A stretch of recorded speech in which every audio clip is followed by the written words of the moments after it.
रखेंगे तब निकाल देंगे। अभी किसान आंदोलन भी चला यहाँ पर। किसानों की एक बड़ी मांग थी कि स्थानीय युवकों को रोजगार दिया जाए कारखानों के अंदर, मगर किस प्रकार का रोजगार मिलेगा? मानिताऊ एक बहुराष्ट्रीय कंपनी है, अपने देश के अंदर वो इस प्रकार से श्रम कानूनों का उल्लंघन नहीं कर सकती है, मगर हिंदुस्तान के अंदर आकर के योगी और मोदी के संरक्षण में वो सरेआम श्रम कानूनों का उल्लंघन करवा रहे हैं। देश के कानून को मानिताऊ का प्रबंधन मानने के लिए तैयार नहीं है। असल बात यह है क्योंकि इन्होंने पहले तो झूठा कारण बताया 31 लोगों को निकालने का कि हम जो है छट्टी करना चाहते हैं, काम की कमी है, मगर आज तक भी मानिताऊ के प्रबंधन ने यूनियन के साथ वार्ता में अपनी उस बात को कभी भी सब्सटेंशिएट नहीं किया। उसके संबंध में कोई जो है उसके संबंध में कोई सामने दस्तावेज नहीं लाए कि काम वाकई में कम हुआ है। दूसरी बात कि इनका केस न्यायालय में विचाराधीन है। कोई 10 साल से काम कर रहा है, कोई 12 साल से काम कर रहा है। यूनियन ने केस लगाया इनकी परमानेंसी का, वो केस विचाराधीन के होने के बावजूद मैनेजमेंट जो है कानून को मानने के लिए तैयार नहीं है। तीसरी बात कि जब भी किसी को रखा जाता है, निकाला जाता है, कानून ये है कि सीनियरिटी आपको फॉलो करनी पड़ेगी। क्या मानिताऊ के प्रबंधन ने सीनियरिटी लिस्ट बना करके और उस हिसाब से छटनी का प्रक्रिया चलाई? ये तीनों ही आधार पे मानिताऊ की जो प्रबंधन है दोषी है। और जो जिला का प्रशासन है, शासन है, ऐसे एक प्रबंधन के साथ में खड़ा होता है और एक नेता जब मजदूरों के हक के साथ में जो अन्याय हो रहा है उसके लिए आवाज उठाता है कि इनको काम पे बहाली हो, तो उस मजदूर नेता की पुलिस की उपस्थिति के अंदर पिटाई करवाई जाती है।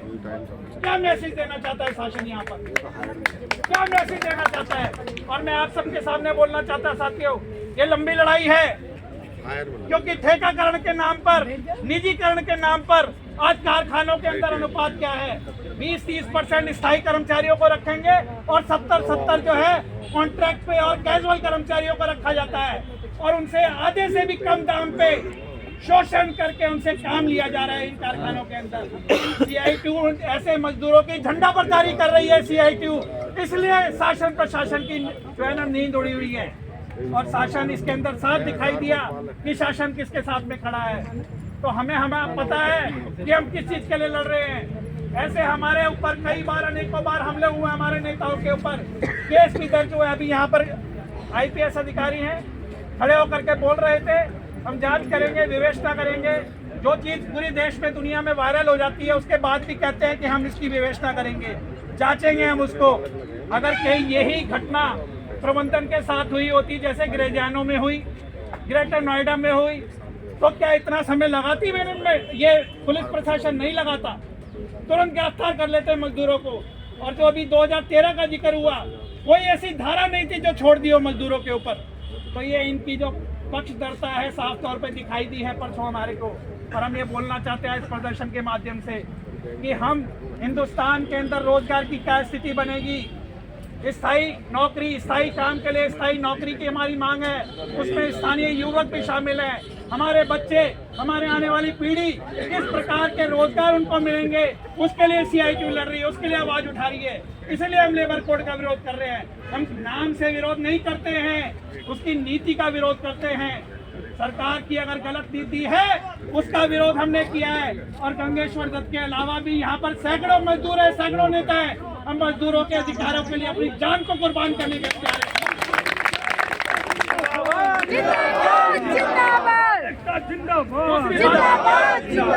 आज किसान बड़ी संख्या में आए हैं, महिलाएं भी आई हैं।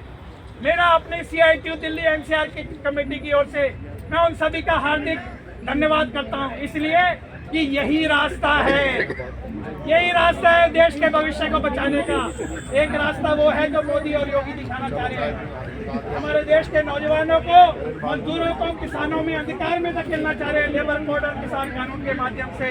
दूसरा रास्ता ये है सड़क का रास्ता जो हमने अपनाया है, और हम शासन प्रशासन को चेतावनी देना चाहते हैं। अगर मानिताऊ का मैनेजमेंट के ऊपर FIR के अंदर काम नहीं आया तो बड़ा आंदोलन होगा, और तुम भी देखोगे, दुनिया भी देखेगी। इनकलाब जिंदाबाद।